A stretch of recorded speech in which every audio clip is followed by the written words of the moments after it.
함께 은혜 받을 말씀은 구약전서 민수기서 6장 22절로 27절 말씀이 되겠습니다.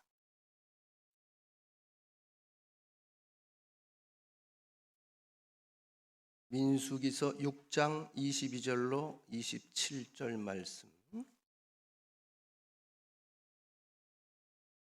이 말씀은 광야에서 하나님께서 세우신 대제사장 아론과 아론의 후예들에게 이스라엘 백성을 향해서 축복을 선언하라고 하시는 명하신 그 축복의 내용이 이 안에 깃들어져 있습니다.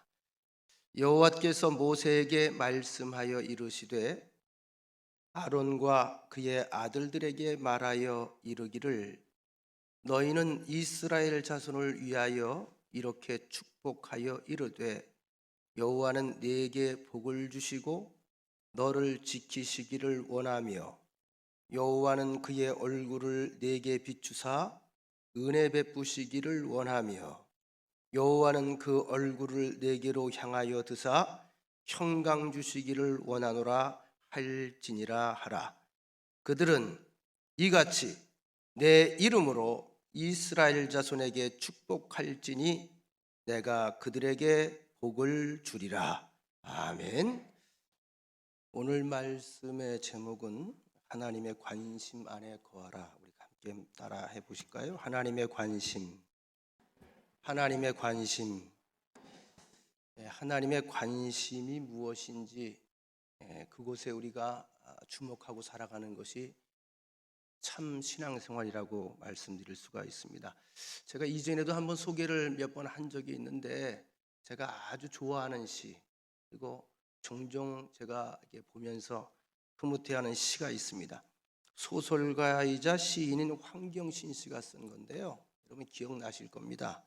조율이라고 하는 조율, 피아노를 갖다가 줄을 다시 원상태로 잘 확인해 놓는 것을 조율이라고 하죠. 튜닝이라고도 말하는데 이 조율이라고 하는 제목의 시 다시 한번 읽을 때마다 제가 이것이 인생사, 행복한 삶을 살아가는 비결 가운데 하나가 아니겠는가. 노인은 노인대로, 아이는 아이대로 서로 간의 자리를 인정해주고 존중해주고 그러면서 자기 자신의 자리에 충실할 때에 이 땅이 참 아름다운 그런 나라가 되지 않을까 하는 생각을 가지게 됩니다. 이걸 또 영상으로 잠깐 만들어 봤는데 한번 여러분들 잘 한번 감상해 보시기 바랍니다. 내용을.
약간 이 마지막 부분이 참 저는 마음에 와 닿습니다. 무언가를 조율한다는 것은, 의견이나 삶을 조율한다는 것은 다른 소리를 하나로 모으는 것이 아니라 하나하나의 고유한 음을 찾아주는 일이라는 것을 나는 알고 있으므로 피아노의 팽팽한 현을 잡아당겨 도로 태어난 건반이 도의 소리를 낼 수 있도록 조율하는 것처럼, 그러므로 도인 당신과 이인 내가 한음 높아지고 한음 낮아져 레가 되는 것이 아니라 당신은 당신의 소리로 빛나고 나는 나의 소리로 당신의 세계를 밝혀 멜로디는 화음이 되고 화음은 노래가 되고 노래는 시가 되어 주기를, 이렇게 우리 하나의 세계에 담겨 어깨를 나란히 하고. 전 이 마지막 부분이 굉장히 마음에 와 닿아요. 교인들도 마찬가지겠지요. 기차를 철저하게 존중하면서 나로 인해서 저 사람의 인생이 밝아졌으면 하는 마음을 가지고 그렇게 잘 조화를 이루어간다고 하는 내용 아니겠습니까?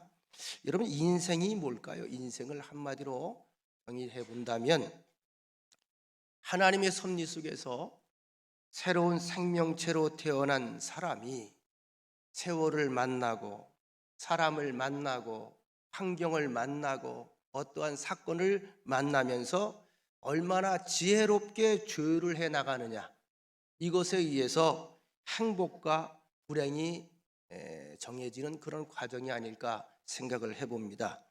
그래서 우리가 삶 속에서 일어나는 대부분의 갈등, 상처 없는 사람 없죠? 이 갈등과 상처는 이러한 관심의 태도가 사실은 부재한 데서, 부족한 데서 오는 것이라 생각을 합니다.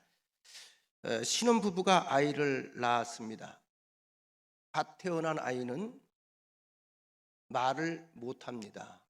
그리고 동공의 초점도 잘 맞춰지질 않아서 사물이 뿌옇게 흐리게 보입니다. 소리에 대한 구분도 분명하지 않습니다. 이 아이가 엄마의 젖을 먹으면서 몸이 자라지만 동시에 관심의 눈으로 자꾸 쳐다보면서 그 인격이 자라게 됩니다. 아이가 엄마를 쳐다보면서 엄마가 웃으면 덩달아 웃고 엄마가 울면 덩달아 울며 어느 순간 아이가 어른이 돼 갑니다. 이런 과정을 가리켜서 전문 심리학자들은 조율 과정이다. 조율이 돼 가는 거예요. 점점. 이게 참 묘해요. 자녀는 부모를 닮아요. 왜일까요? 어릴 때부터 그런 조율을 통해서 그 길을 따라왔기 때문에 그렇습니다. 그러면 이 조율 과정이 어린 아이에게만 적용이 될까? 그렇지 않습니다. 죽을 때까지, 사람은 태어나서 죽을 때까지 이 과정 속에서 만들어지고 또 영향을 받고 변하기도 합니다. 그런 의미에서 우리 수입교회 성도님들은 어떤 분들이 우리 교회에 와서 함께 신앙생활을 하든지 간에 귀하고 아름답고 밝고 따뜻한 그런 기운을 자꾸 나눠줘야 돼요. 그럴 때 자꾸 전체가 밝아지는 거예요. 행복해지는 거예요. 이게 기쁨이구나, 이게 행복이구나, 이게 위로구나, 이게 사랑이구나. 이런 설교자도 마찬가지입니다. 제가 이렇게 설교를 할 때마다 뭐 다수가 줄지는 않습니다만 성도들이 설교자를 잘 주목을 해보면서 고개를 끄덕끄덕거려요. 말씀이 들려질 때마다 끄덕끄덕거리면서 아멘, 아멘 이렇게 응답을 하면요, 굉장히 설교하는 사람의 입장에서는 힘이 생깁니다. 힘이 생기고 용기가 생기고 그 다음에 축복을 선언해도 파워가 생긴단 말이에요. 영성이 생겨요. 근데 반면에 딴전을 피우거나 자꾸 창밖을 보거나 아니면 팔짱을 끼우거나 아니면 삐따닥하게 앉아있거나 옆사람과 떠들거나 아니면 핸드폰을 자꾸 주물럭거리고 있으면 참 설교하기가 힘이 들어져요. 그래서 어떤 목사님들은 병적으로 설교할 때에 아멘이라고 하는 소리를 못 들으면 설교를 못하는 분들도 있대요. 이 이야기는 모든 사람은 갖가지 반응이 이 관심에서부터 시작이 된다는 그런 근거가 됩니다. 사람은 이 땅에 처음 창조되었을 때부터 하나님의 관심을 갖고 태어났습니다. 그리고 하나님의 관심 속에서 성장합니다. 하나님의 말씀을 어기고 범죄했을 때도 하나님의 관심은 멈추지를 않았습니다. 죄인된 우리에게도 하나님의 섭리와 관심은 계속 지속되었습니다. 이것이 일반적 은혜라고 말하는 겁니다. 하나님을 아는 사람이나 하나님을 모르는 사람이나 하나님을 믿는 사람이나 하나님을 믿지 않는 사람이나 동일한 은혜를 우리가 받고 살아갑니다. 해가 사람을 차별해서 비치나요? 비가 사람을 차별해서 내려오나요? 아니죠. 공기가 사람을 차별해서 찾아다니나요? 그렇지 않지요. 이게 일반적인 은혜예요. 이게 하나님의 관심이고 하나님의 마음입니다. 여러분, 참 신앙이 뭡니까? 이런 하나님의 사랑을 깨닫고 하나님의 사랑과 하나님의 관심에 내가 인격적으로 반응하는 게 신앙의 행위예요. 그럼 어떻게 반응합니까? 나 역시 하나님께서 관심을 가지고 얼굴을 향하고 하나님께서 내게 무엇을 의도하시는지 그것을 내가 깨달아서 그 길을 걸어가는 거예요. 하나님의 관심이 어디 있을까? 하나님의 의중이 어디 있을까? 하나님이 무엇을 기뻐하실까? 대표적으로 하나님은 믿음이 있는 자를 찾으신다고 그랬고, 하나님은 예비하는 자를 기뻐하신다고 그랬습니다. 그래서 결국 신앙생활이란 뭐다? 죄인 되었던 인간이 의로우신 하나님과의 끊임없는 영적 조율을 통해서 성화와 구원의 길로 자꾸 나아가는 게 이게 신앙생활이에요. 여러분과 제가 오늘보다 다음 주가 더 나아지시길 원합니다. 오늘보다 다음 주가 더 행복하길 원합니다. 오늘보다 다음 주가 더 여러분들이 젊어지시길 원합니다. 하나님이 원하시는 거예요. 성경에서 소개되고 있는 위대한 축복의 주역들 모두 하나님의 관심에 대해서 긍정적으로 반응을 했고, 그리고 그분의 뜻을 쫓아서 최선을 다해 살아간 사람들입니다. 참 우린 묘하지요? 특별히 제가 좀 특별한 것 같아요. 저는 완벽한 성인보다 흠이 많은 성인이 훨씬 좋아요. 요셉 같은 사람, 굉장히 롤 모델로서는 흠이 없는데 쫓아가긴 너무 멀어요. 여러분 그렇지 않습니까? 다윗 같은 사람, 롤 모델로는 괜찮은데 너무나 가진 게 많아요. 재능이 너무 많아요. 너무 똑똑해요. 솔로몬 같은 사람, 내가 공부를 아무리 평생을 해도 솔로몬을 닮을 수는 없어요. 그래서 열받아요. 저는 야곱 같은 사람을 참 좋아해요. 왜 좋아하는지 아시겠죠? 흠이 많잖아. 흠이. 지독하게도 욕심 많고, 지독하게도 잔머리 많이 굴리고, 지독하게도 인간적인 잔꾀를 많이 부리고, 그죠? 그런데 하나님이 그를 놔줘요, 안 놔줘요? 놔주질 않아요. 결국은 하나님의 사람으로 만들어요, 안 만들어요? 결국 만들어내요. 그 하나님이 나를 붙잡고 계시니 얼마나 내가 감동이 오는지 몰라요. 고마워요. 감사해요. 참 흠이 많은데, 죄가 많은데, 허물이 많은데 가지 붙잡거든요. 난 한 가지만 기억하면 돼. 난 하나님께 붙잡힌 사람이다. 할렐루야. 중요한 것.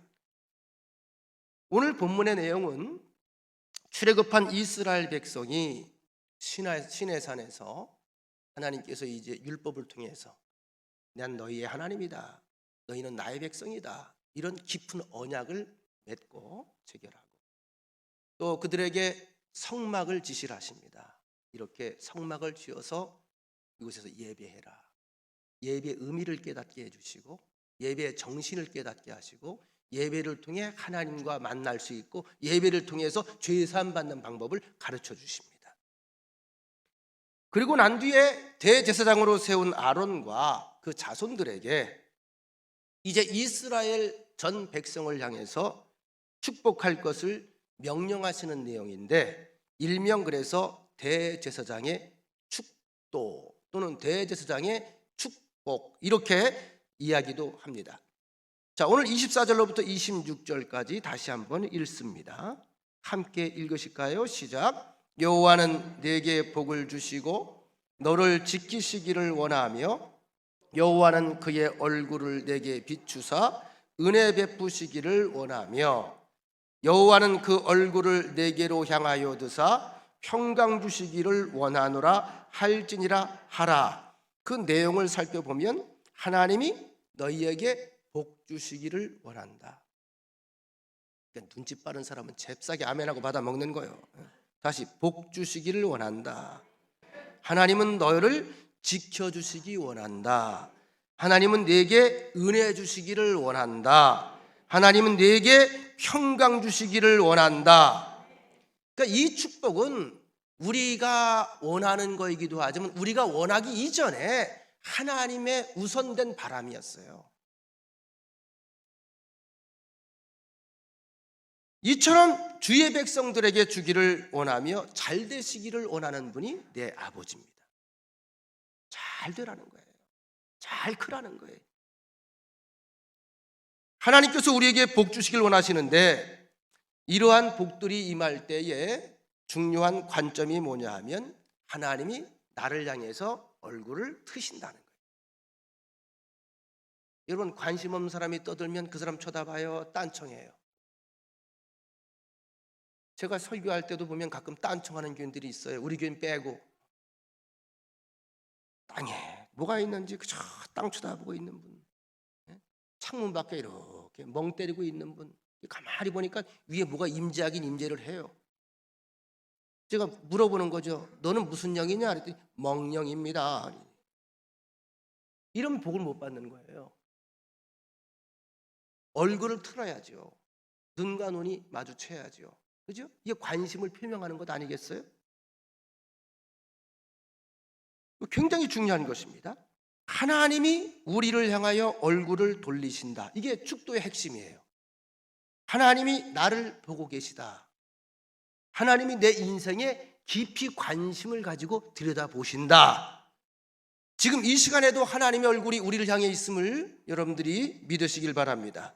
이스라엘 백성은 언제나 하나님의 관심의 대상이었습니다. 세상에 수많은 민족, 수많은 사람들이 있지만 하나님은 이스라엘에게 특별한 관심을 가졌습니다. 왜? 그들이 바로 하나님의 뜻을 이루어갈 거룩한 씨앗들이고 거룩한 통로들이기 때문에. 우린 누구라고 그랬습니까? 왕 같은 제사장. 하나님의 통로들이에요. 하나님의 섭리의 통로, 하나님의 뜻의 통로, 하나님의 평안의 통로, 하나님의 축복의 통로, 하나님의 축복의 통로. 이게 우리 믿는 하나님의 자녀들에게 주어진 축복입니다. 그러니까 여러분들의 입을 통해서 이웃이 복을 받는 거예요. 다윗이 굉장한 뛰어난 영성가였죠. 일찍이 이 하나님의 약속이 얼마나 큰 축복이며 얼마나 큰 특권인지 알았기에 우리아의 아내 밧세바와 간음죄를 지은 후에 회개하면서 벌벌 떨면서 제일 눈물을 쏟으면서 두려워했던 부분이 뭔지 아십니까? 하나님의 영이 나를 떠나지 않기로. 이 심정이 느껴져요. 하나님의 영이 나를 떠나지 않길 원합니다. 하나님 얼굴을 내게서 돌리지 마옵소서, 외면하지 마옵소서. 이 얘기는요, 제가 하나님 손에 맞아 죽어도 좋습니다. 절 때리십시오, 부러뜨리십시오, 절 짓밟으십시오. 그러나 버리진 마십시오. 이게 다윗의 심중이에요. 얻어맞으면서 하나님의 다리를 놓지 않는 거예요. 떠나지 마세요. 내가 죽어도 아버지 앞에 죽을래요. 내가 맞아도 아버지한테 맞을래요. 그러나 버리지 마세요. 외면하지 마세요. 이 다윗의 참회 시로 알려있는 시가 시편 27편입니다. 27편에 그 기도가 기록되어 있습니다. 9절 말씀. 주의 얼굴을 내게서 숨기지 마시고 주의 종을 노하여 버리지 마소서. 주는 나의 도움이 되셨나이다. 나의 구원의 하나님이여, 나를 버리지 말고 떠나지 마소서. 그 이후에 다윗이 많은 죄의 대가를 치렀죠. 아시는 것처럼 여러분, 자식들끼리 서로 죽이는 간통 사건이 벌어지고 저 집안에서 일어날 수 없는 일들이 그 집안에서 일어나지 않습니까? 아들에 의해서 다윗이 쫓겨나가는, 야밤을 도주해야 되는 그런 사건도 벌어졌어요. 아들이 쿠데타를 일으켰어요. 아버지를 죽이고 왕이 되겠다고. 이 정도 되면 콩가루 집안이에요. 그러나 하나님의 용서를 받았고 마음의 합한 자가 되어서 다윗을 통해서 그의 가문의 후손들의 축복의 통로가 계속 이어졌습니다. 어느 때까지? 메시아 때까지. 어느 때까지? 우리 때까지 온 거예요. 그래서 이처럼 복을 누리는 사람은 먼저 하나님의 관심 속에서 떠나지 않는 사람, 다시 말하면 하나님의 관심 안에 머물러 있는 사람. 여러분, 가끔 우리가 살면서 징계가 있을 때도 있잖아요. 그죠? 안 좋은 일을 겪을 때도 있잖아요. 그때마다 확인해야 될 거 있어요. 아, 내가 아직 하나님의 사랑 안에 있구나, 하나님의 관심 안에 있구나. 그러면 다 얻은 거예요. 할렐루야. 그러면 사람이 하나님 앞에서 바로 성장하고 축복받기 위해서 우리가 해야 할 일이 무엇일까? 첫 번째가 예배입니다. 예배를 참 소중히 여겨야 돼요. 어디에 있든지. 예배가 뭐냐? 예배는 하나님이 나를 사랑하시고 나를 바라보시고 나를 지켜보신다는 확신을 가지는 시간이에요. 아, 하나님이 날 이렇게 지켜보셨구나, 사랑하셨구나, 관심을 가지고 날 들여다보시는구나, 이렇게 보호하시는구나, 이걸 확신하는 거예요. 아, 나를 복 주시는구나, 나를 위로하시는구나, 이런 확신이 오늘 예배를 통해 여러분들 마음속에 자리 잡기를 간절히 원합니다. 이게 없을 때 우리가 이제 미미하게 흔들리기 시작하는 거예요.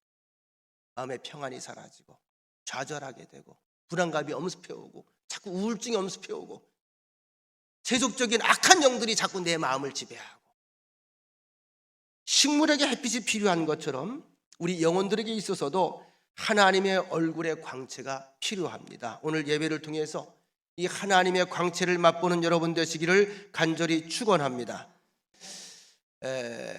표준말은 아닙니다만 짝퉁이라는 말 아시죠? 짝퉁. 요즘에 뭐 뉴스도 보니까 가짜 뉴스, 그걸 가리켜 짝퉁 뉴스라고 하거든요. 진짜 명품과 비슷한 가짜를 짝퉁이라고 그래요. 비슷한데 진짜는 아니에요. 뭐 옷도 짝퉁 옷이 있고, 가방도 그렇고, 시계도 있고, 일반 서민들은 만져보기 힘든 명품들을 가짜로 만들어서 진짜처럼 잘 포장을 해서 속여 팔다가 걸리는 사람들도 있잖아요. 이 명품이라고 하는 것은 대부분 고유의 디자인과 맵시를 가지고 있습니다. 그만큼 그 브랜드가 값이 비싸요. 그래서 많은 사람들이 이것을 소유하고 싶지만 정작 소유할 수 없습니다. 바로 이 점을 짝퉁업자들이 노리는 거예요. 전 세계에서 가장 짝퉁이 많은 곳이 어딘 줄 아십니까? 대한민국이에요? 우리나라는 어떻게 보는 거야? 저 중국에요. 제가 갔다 왔거든요. 중국에 왕뿌징이라는 데가 있어요. 왕뿌징. 저 베이징에 가면 큰 시장인데 왕뿌징이라고 하는 그 시장 자체가 짝퉁 시장이에요. 지금 중국에 들어갈 수 없어서 그런데 중국의 문이 열리면 여러분, 제가 이제 들어가면 저한테 부탁을 하세요. 가방, 명품 가방 뭐 다 할 수 있어. 얼마든지. 그 뭡니까? 제일 비싼 그 명품 백이 뭐지? 무슨 뚱? 하여튼 뭐 그런 게요. 뭐 몇백만 원 또는 뭐 1,000만 원 이상 하잖아요. 거기 가면요, 단돈 2만 원이면 다 사요. 근데 제가 봐도 놀라는 게 똑같아요. 똑같아요. 그러니까 절대 내부로 먼저 발설하지 않고 중요할 때만 들고 다니면 아무도 모르는 거예요.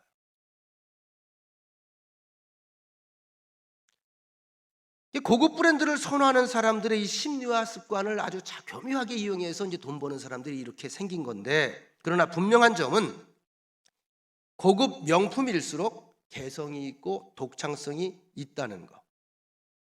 제가 왜 갑자기 이 이야기를 할까요?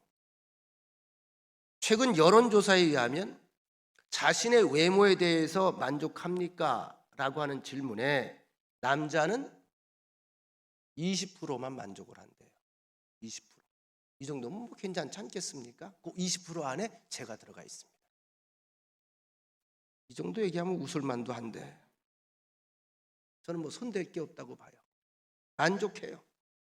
뭐 어떡하겠어요? 이렇게 생겨먹은 걸. 어떡하겠어요? 하나님이 이렇게 만들어 놓으신 걸. 그냥 내가 내 얼굴 사랑하며 살아가야지. 여자는 11%만 만족을 한다. 그러니까 11%니까 89%는 불만족스러운 거예요. 요즘에 제가 이제 뭐 드라마를 보는 드라마가 없습니다만 가끔 이제 텔레비전 이렇게 틀어서 보면 뭐 예능 프로가 나오고 뭐가 나오잖아요. 모르겠어요. 저는 아무리 옆에서 알려줘도요 사람의 얼굴하고 이름하고 구별을 제가 못하겠어요. 눈만 보면 똑같아. 코만 봐도 똑같아. 비슷해. 근데 아니래. 하나님께서 사람 하나하나를 개성 있는 존재로 창조하셨습니다. 그래서 인간이 스스로 자꾸 똑같이 누구 닮게 해주세요, 누구처럼 해주세요 이래가지고요 어떻게? AI가 돼가는 거예요. 나중에 이제 AI 나오는 거 보세요. 지금도 이미 나왔습니다만 AI로다가 이제 사람 형상을 딱 씌워가지고 그럼 이쁜 얼굴 만들까 못생긴 얼굴 만들까? 수치로 이쁜 얼굴을 만들어 딱 씌워놔요. 그럼 그거 보고 다 따라간다 얼굴? 그럼 나중에 누가 AI인지 누가 인간인지 구별을 못하는 세상이 오는 거예요. 목소리까지 똑같이 흉내내니까. 여러분 하나님이 이런 세상을 원하실까요? 하나님의 의도를 모르니까 자꾸 다른 사람과 비교를 한다는 거예요. 이거 왜 그래요? 무식해서 그래. 자신의 존재 목적이 불분명하니까 자꾸 이러는 거예요. 이 얼굴 가서 기웃대고 저 얼굴 가서 기웃대고 그렇게 할 거 없어요. 하나님께서 만드신 모든 창조물에는 자기만의 목적이 있고 분명한 영광이 있습니다. 자기의 자리에서 자기의 사명, 자기의 목적을 잘 완성시키고 이루어 나가고 그것을 잘 감당하고 살아갈 때에 거기에 영광의 빛이 임재하는 것입니다. 그런데 세상은 자꾸 서로를 경쟁과 비교의 대상으로 자꾸 몰아간단 말이에요. 그러면서 넘버원이 되라고. 뭐 얼마 전에도 보니까 Sing Again이라는 프로, 저는 음악 프로를 좋아해요. 그전에 뭐 팬텀 뭐 싱어스인가 뭐 그걸 내가 좋아했는데 요즘엔 Sing Again. 거기에 보니까 또 이제 우승한 애가 이승윤이라는 그 젊은 친구인데 걔가 이재철 목사님 아들이더라고요. 그래서 또 화제가 되고 있어요. 노래를 잘해요. 아주 테크닉이 대단합니다. 그 장르도 다양하고요. 그 아이를 보면서 심사위원들이 심사를 뭐라고 하냐면 누구에게도 찾지 못한 독특한 장르를 가지고 나왔다. 예전에 서태지와 아이들을 보는 것 같다. 이 아이는 갈등을 하는 거죠. 내가 가는 이 장르가 누구도 가보지 못한 장르인데 어디까지 가야 되나? 이걸 넘어가도 될까? 넘어가면 안 될까? 누가 평가해 주는 사람이 없으니까. 근데 심사위원들이 감탄을 하는 거예요. 그것 자체가 새로운 장르다. 전 그 심사평 한마디에 제가 은혜를 받았어요. 그래, 하나님께서 우리에게 원하시는 게 뭘까? 누구를 따라가고 누구를 흉내내고 누구를 닮아가고 이게 아니고 하나님의 자녀로서 하나님께서 우리에게 부여하신 고유의 사명, 고유의 목적, 그걸 마음껏 끼를 발휘하는 겁니다. 이걸 드러내는 거예요. 이때 하나님께서 기뻐하는 거 아니겠어요? 여러분 자신감을 가지시라는 얘기예요. 외모 가지고 뭐 할 거 없어요. 나이 가지고 뭐 할 거 없어요. 그래서 성경에 보니까 갈렙 같은 사람은 85세 이상기년 이거 썼잖아요. 이거 썼잖아요. 나이가 중요하지 않아요. 내 나이가 어때서?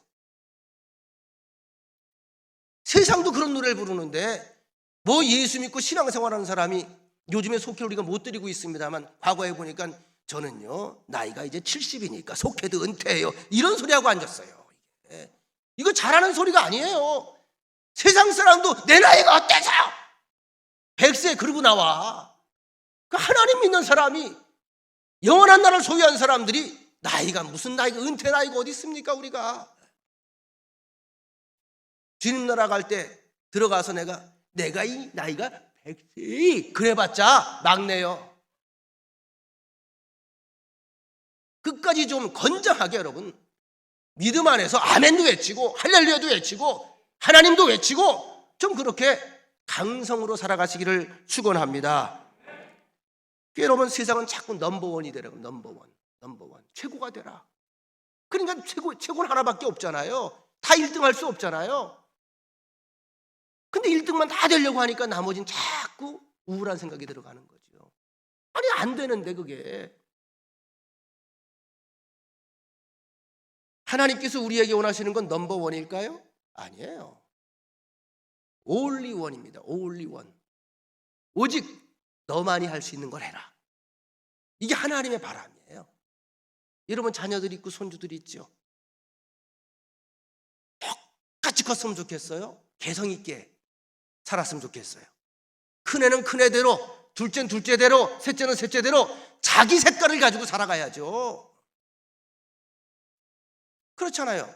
할아버지가 그 아들도 첫째도 이 집안은 망하는 집안이야.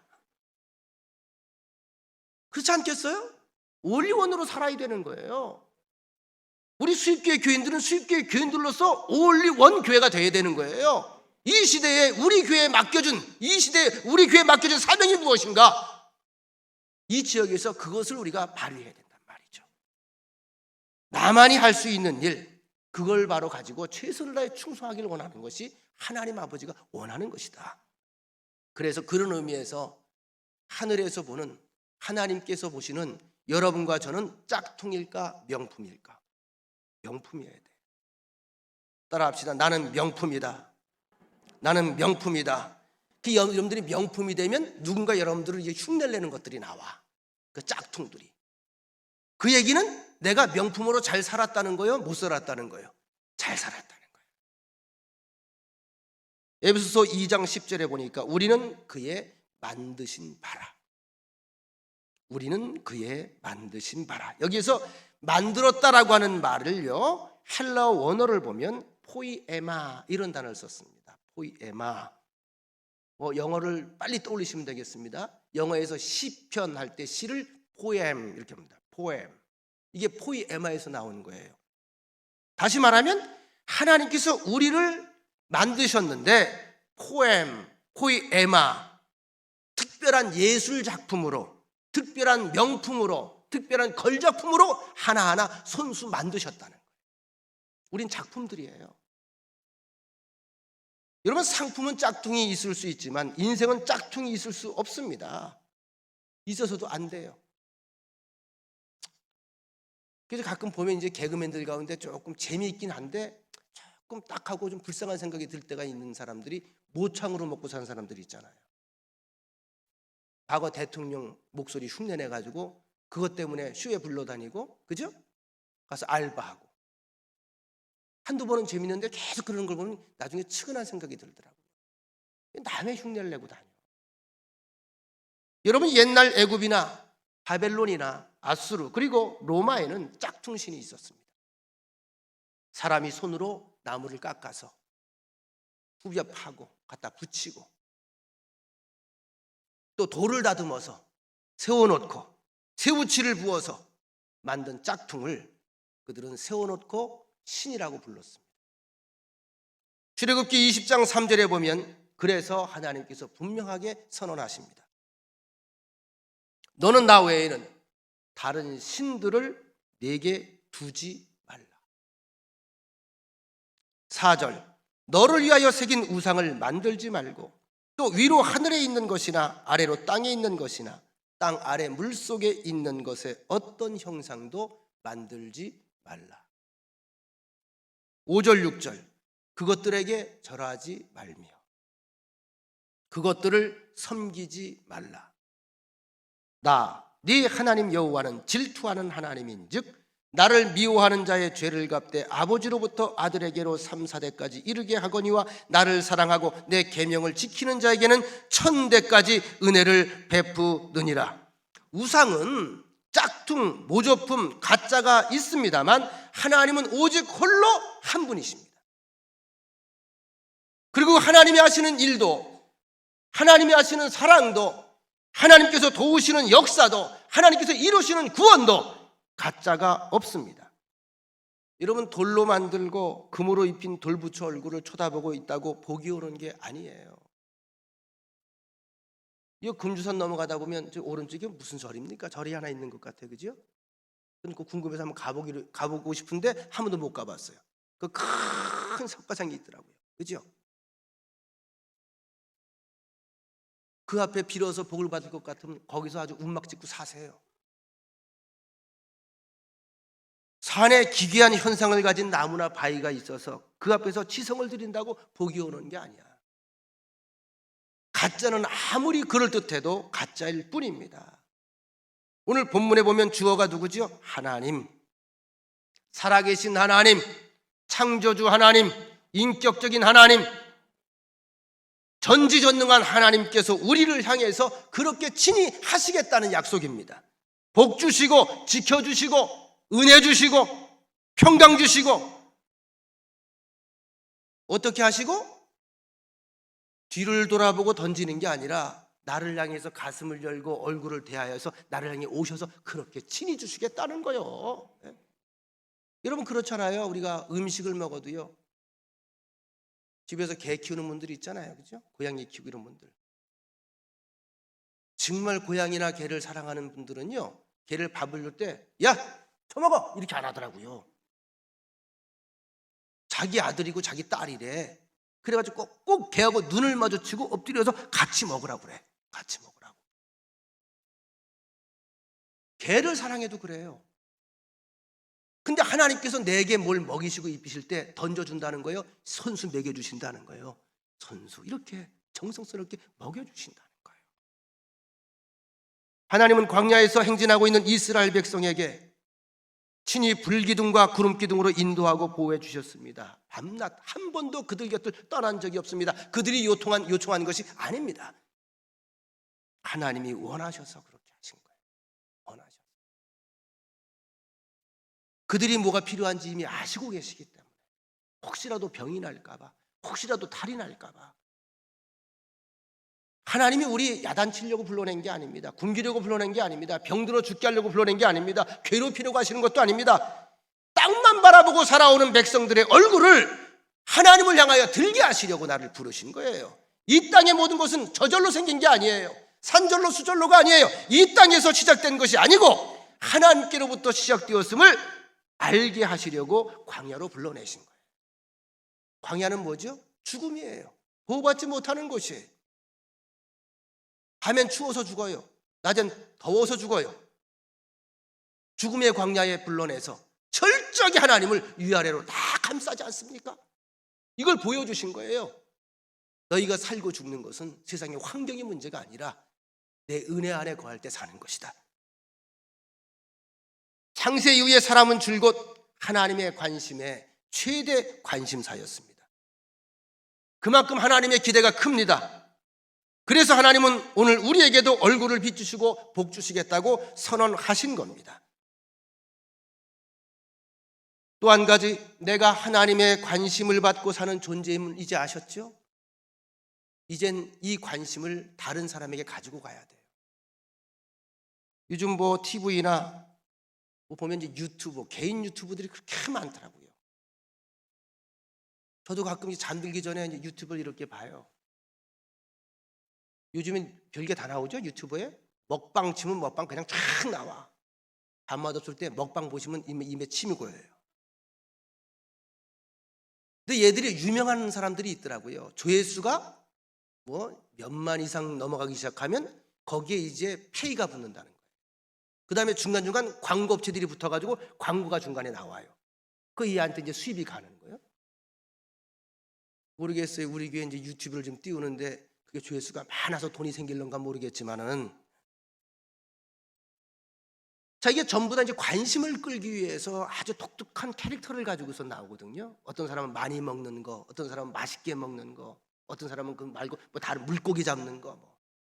일단 우리 김만호 집사도 물고기 잡는 거 한번 유튜브에 했으면 좋겠어. 촬영은 내가 해줄 테니. 손으로 막 잡아 올리는 거, 이런 거. 이때 사용하는 영어 단어가 pay attention to입니다. 다시 말하면 돈을 던져서 돈을 주고 관심을 끄는 거예요. 포퓰리즘이라고 들어보셨나요? 요즘 뭐 이재명 씨라든지 도지사가 계속해서 우리에게 뭐 재난지원금이라고 줄 때마다 포퓰리즘 정책 쓰지 말라고 자기들끼리 그 이하는 언어를 쓰죠. 그게 뭐냐면 돈으로 표 살려고 하지 말라는 거예요. 선심 쓰면서 사람 마음을 돈으로 살려고 하지 말라는 거예요. 그렇게 말하는 사람은 사실은 속에 무슨 마음이 있죠? 네가 사기 전에 내가 먼저 사고 싶다 이 얘기예요. 이 코로나 시대에 우리가 움직이지 못하잖아요. 이것이 제한되어 있다 보니까 더욱 활개를 치는 게 지금 홍보 마케팅 사업입니다. 조회수에 따라서 그 사업의 흥행이 결정이 되는 거예요. 얼마나 많은 사람들의 이목을 집중시키느냐 이 싸움이거든요. 그러나 요즘에 더 하잖아요. 옛날엔 가서 먹어보고 맛있다 그랬는데 지금은요 일단 맛집을 쳐봐요. 아닌가요? 맛집을 쳐서 어디 가면 맛집 거길 찾아가는 거예요. 맛집이라고 떠야 돼. 그게 뭐죠? 돈 주고 다 올리는 거거든. 얼마나 관심을 많이 끌고 사느냐에 따라서 세상에서 성패가 결정됩니다. 이런 자리에 올라가 있는 사람을 가리켜 소위 성공했다 이렇게 세상에서 평가를 합니다. 그러면 성경의 평가를 볼까요? 마가복음 2장 1절 이하에 보면 예수님께서 가버나움이라고 하는 동네에 들어가셨을 때에 이제 어느 한 집에 머무르시면서 모인 인파들에게 대화를 나누고 있어요. 근데 그 동네에 아주 중풍이 심하게 들은 친구가 하나 있었는데 얼마나 심한지 정도가 혼자 거동을 할 수가 없을 정도로 심해요. 더 적나라하게 말하면 대소변도 받아내야 될 정도로 침상생활만 하는 거예요. 근데 그에게는 아주 훌륭한 친구들이 있었습니다. 예수님에 대한 소문을 익히 들었던지라 야 이것이 우리에게도 희망이고 꿈이고 기회가 될 수 있다. 예수님이 병자들을 다 고친다고 그러더라. 그분이 우리 동네에 왔다더라. 그럼 어떻게 가느냐? 넌 잠자코 있어. 우리가 해줄게. 그래서 침상을 간이 침대를 짜고 그리고 그들이 나무를 끼워서 이 친구를 들고 갑니다. 들고 갔는데 보니까 인파들이 많이 몰려 있어요. 예수님은 집 안에 있어요. 도저히 뚫고 들어갈 수가 없어요. 피해달라고 해도 피해줄 사람도 없어요. 그 분위기를 보고 그들이 머리를 짜내죠. 포기할 만도 한데 포기하지 않고 지붕 위로 올라가서 지붕을 통째로 뜯어내요. 우리 옛날에 집단으로 지붕 덮을 때처럼 그런 식이니까 통째로 지붕을 뜯어내요. 밑에선 갑자기 먼지가 날렸을까 안 날렸을 거예요. 웬 날벼락이야 우두두두두두두 떨어지니까 이게 뭐야 갑자기. 예? 그러더니 침상에 누운 친구를 끈을 묶어서 밑으로 내립니다. 예수님 앞으로 내려요. 놀라서 다 피했겠죠? 여러분 이에 대한 예수님의 반응이 참 중요합니다. 그 소란스러운 그리고 그 무례한 그러한 장면들을 보면서 예수님도 불쾌할 수 있었을 것. 그런 생각 안 해보셨어요? 야 얘들 이렇게 버르장머리가 없냐? 이게 웬 소동이야? 웬 난리야? 세상에나 아마 먼지를 흠뻑 뒤집어 썼으리라 상상을 해봅니다. 그런데 마가복음 2장 5절에 보니까 예수께서 그들의 믿음을 보시고 그들이 한 것을 믿음으로 보신 거예요. 그들의 믿음을 보시고 중풍병자에게 이르시되 작은 자야 내 죄 사함을 받았느니라. 특별히 대화한 게 없어요. 뭘 묻지도 않았어요. 주의 얼굴이 그들을 향해 있었기 때문에 그들이 주님을 향해서 믿음으로 나아온 것을 보자마자 축복하시고 병도 고쳐 주신 것입니다. 이것이 주와 얼굴을 대면한 사람의 주어지는 특권이에요. 믿음이라는 게 뭐죠? 주님께 가까이 나아가는 거잖아요. 주님을 향해 걸어가는 거잖아요. 주님과 만나는 거잖아요. 그 이후에는 주님과 함께 동행하는 거잖아요. 이 환자는 참 좋은 친구들을 두었어요. 친구가 병들었다고 해서 외면하지 않았습니다. 몸을 움직일 수 없을 정도면 먹여줘야 되고 씻겨줘야 되고 대소변 치워줘야 됩니다. 이런 경험을 해보신 분들도 있겠습니다만 가족들도 돌보기 힘들어요. 그런데 이 친구들이 포기하지 않았습니다. 더구나 그 당시에는 사람이 몸에 병이 생기면 죄 때문이다. 그래서 곱지 않게 사람을 봤어요. 저건 죄값 받은 거야. 천벌 받은 거야. 에이, 나 모르는 또 죄가 있을 거야. 얼마나 싸늘했겠어요. 그러나 그럼에도 불구하고 이 친구들은 이러한 정신적인 고통, 그런 따가운 시선까지도 같이 공유하고 이 친구를 돌본 거예요. 하나님의 관심이 어디 있을까요? 예수님의 관심이 어디 있을까요? 이것을 알고 사는 것이 성숙한 자녀의 도리입니다. 요한복음 9장 1절에 보면 태어날 때부터 맹인된 사람, 선천성 시각장애인이 있었습니다. 예수님께서 길을 가실 때 날 때부터 맹인된 사람을 보신지라. 여기 단어 하나하나가 굉장히 깊은 의미가 있어요. 예수께서 길을 가실 때 날 때부터 맹인된 사람을 보신지라. 예수님께서 그냥 시각장애인을 본 것이 아니라 저 사람이 날 때부터 저런 아픔을 가지고 있었구나, 그 과거까지 들여다보는 눈을 가지고 있었다는 얘기예요. 진작에 관심을 가지는데 우리에게 보이지 않는 것이 예수님의 눈엔 보입니다. 바로 여기서부터 예수님의 사역의 능력이 나타나는 거예요. 사람에게 해결 받을 수 없는 거 하나님 앞에서는 해결이 됩니다. 왜요? 나를 깊이 들여다보시기 때문에. 마태복음 9장 18절 이하에 보면 예수님이 지나가시는 길에 12년 동안이나 된 혈류병 환자가 예수님의 뒤로 와서 옷자락을 슬쩍 잡았다는 거예요. 근데 순간 예수님께서 그것을 의식하시고 아시고 내 몸에서 능력이 나갔다. 이게 뭐죠? 그 여인은 고침받았다. 절망 가운데서 희망을 찾고자 몸부림치는 손길들을 결코 외면하지 않는 예수님. 이것이 바로 우리 하나님 아버지의 마음이며 예수님의 마음입니다. 그래서 여러분, 기도하면 이겨요. 기도하면 하나님께서 응답하십니다. 수많은 사람들이 하나님의 이름을 불러도요. 그럼 제가 질문 하나 합니다. 내 아들이 부르는 소리는 한 번에 알아듣는 법이에요. 내 딸이 부르는 소리는 한 번에 알아듣는 법이에요. 희한해요. 다 끌려요 벌써요. 우리의 기도는 이렇게 하나님께서 바로 알아듣습니다. 그런가 하면 한 과부가 두 렙돈을 헌금궤에 집어넣는 것을 살펴보시고도 그냥 넘어가지 않았죠. 그를 칭찬하셨고 제자들에게 참 헌금의 정신을 가르쳐 주셨습니다. 남다른 관심이 하나님은 우리에게 가지고 있다. 너는 내 아들이라. 우리 이 찬양 아시죠? 우리 이 찬양 한번 불러볼까요? 하나님의 관심을 우리가 기억하면서.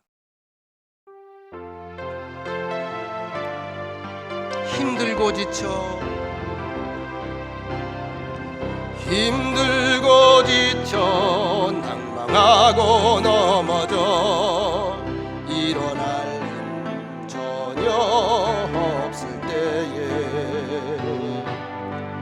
조용히 다가와 손 잡아주시며 나에게 말씀하시네.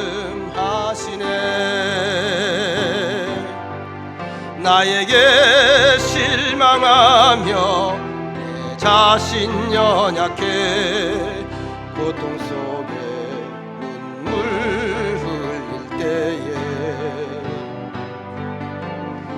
조금 난 그 손길 눈물 닦아주시며 나에게 말씀하시네. 너는 내 아들이라. 오늘날 내가 너를 낳도다. 너는 내 아들이라. 나의 사랑하는 내 아들이라. 언제나 변함없이 언제나 변함없이 너는 내 아들이라. 나의 십자가 고통, 해산의 그 고통으로 내가 너를 낳았으니 너는 내 아들이라. 너는 내 아들이라. 오늘날 내가 너를 낳았도다. 너는 내 아들이라. 나의 사랑하는 내 아들이라. 아멘. 너는 내가 친히 낳았다. 내 사랑하는 아들이다. 고통 속에 눈물 흘릴 때에 못자국 난 그 손길 눈물 닦아주시며 내게 말씀하신다. 너는 내 아들이다. 너는 내 아들이다. 언제나 변함없는 내 아들이다. 내 십자가 고통, 해산의 그 고통으로 친히 내가 너를 낳았다. 관심을 표명하는 게 사랑입니다. 마음을 주는 게 사랑입니다. 하나님께서 우리를 향해 가지시는 그 관심을 이제 다른 사람들과 나누는 것이 우리들에게 주어진 또 다른 사명입니다. 결론입니다. 이 축복의 주관자는 하나님이십니다. 축복의 대상은 너희 그리고 너입니다. 지금 이 순간 하나님을 향하여 있는 바로 여러분, 그리고 제사장에게는 하나님의 축복을 선포하고 들려주는 사명을 주셨습니다. 하나님의 마음과 관심을 전달해 주는 역할을 제사장이 하는 거예요. 여러분 아시나요? 예배 후에 반드시 제사장의 축도로 마친 뒤에 일상으로 돌아간다는 사실. 그래서 당시 이스라엘 백성들에게는, 모든 백성들에게는 이 시간이 가장 귀하고 소중한 시간이었어요. 유태인들, 미국 크리스찬들은요, 어딜 가다가 예배 시간에 교회를 못 갔잖아요. 그러면 축도 시간이 되면 잽싸게 가까운 교회에 들어가서 축도만 듣고 나간다는 거예요. 그만큼 소중하게 여긴다는 거죠. 본문 27절입니다. 그들은 이같이 내 이름으로 이스라엘 자손을 축복할지니 내가 그들에게 복을 주리라. 성부와 성자와 성령의 이름으로 세상이 축복할 때에 하나님께서 위에서 복을 내리리라. 축복의 내용입니다. 내게 복을 주시고, 이쯤 되면 또 아멘 해도 괜찮아. 내게 복을 주시고, 나를 지키시고, 나를 바라보시고, 내게 은혜를 베푸시고, 내게 평강을 주시기를 원하십니다. 이게 하나님의 마음이에요. 우리가 믿음으로 성숙한 자가 되어서 더 큰 축복의 주역이 되기 위해서 세 가지를 말씀드렸습니다. 하나는 예배를 통해서 하나님의 사랑과 약속을 확신해라. 넌 틀림없는 내 자식이다. 두 번째, 그 확신을 가지고 살아가면서 다른 사람에게 역시 이 하나님의 뜻과 마음과 관심을 전해주어라. 이것이 교회의 사명. 세 번째, 성경에서 선언하는 축복을 귀하게 여기십시오. 예배 중에 선포되는 축원과 축도는 온 마음으로 아멘으로 화답하십시오. 그 복이 임하는 거예요.